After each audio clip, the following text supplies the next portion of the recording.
Bo Nix, number 8 Oregon at Husky Stadium to end the Pac-12 era of the Oregon-Washington rivalry. Michael Penix Jr. ready to roll in this battle of two Heisman candidates. Opening drive, Oregon jumps, free play. Penix to Rome Odunze, and that connection was happening all day long. Yeah, I mean, we've talked about it all year. Odunze, McMillan, Polk, that's the best receiving core in the Pac-12. Penix to Giles Jackson, very next play.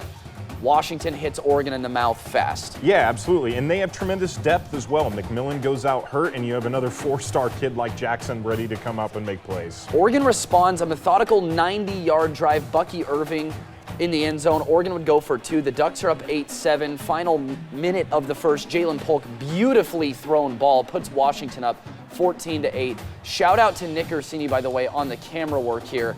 At this point, Penix 7 of 11, 126 yards, 2 touchdowns. Second quarter now, moving out of the pocket. You love that when you're Bo Nix. Patrick Herbert kind of goes to the middle of the field and wraps back here.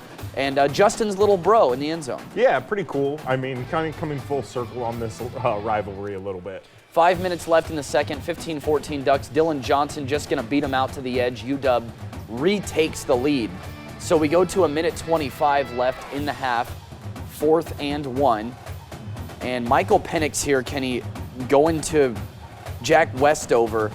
And this kind of became the center of controversy to end the half here. Yeah. Did he catch it?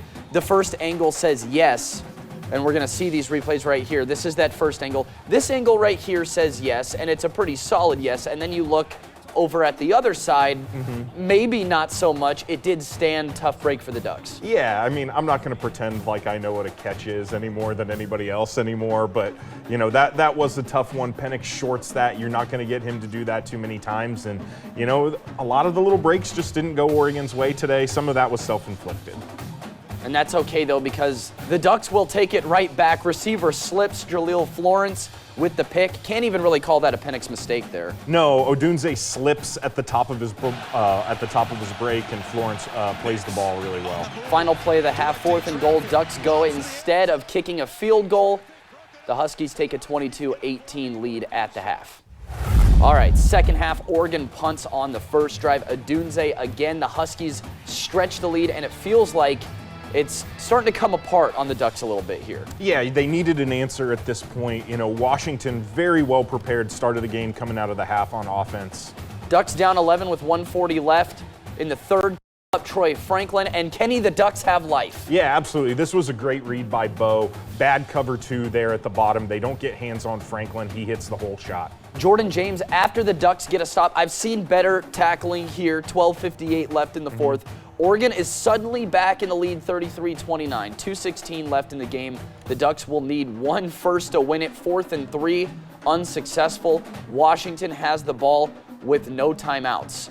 So Michael Penix only needs 2 plays. Rome Odunze again. Washington back up 36-33 with a minute 30 left in the game. Oregon goes right down the field and gets Camden Lewis in position, 43 yards out.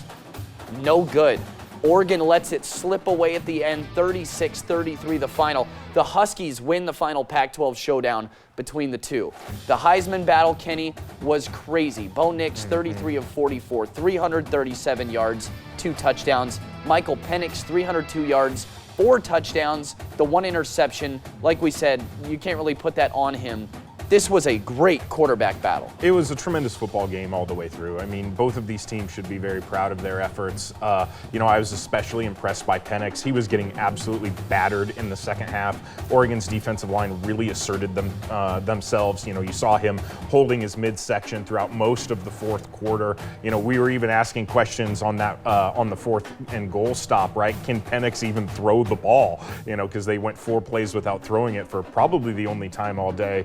Both of those guys, just tremendous games. So at the end of the day, who is to blame for the loss? Dan Lanning asked about game management and those 4th down calls.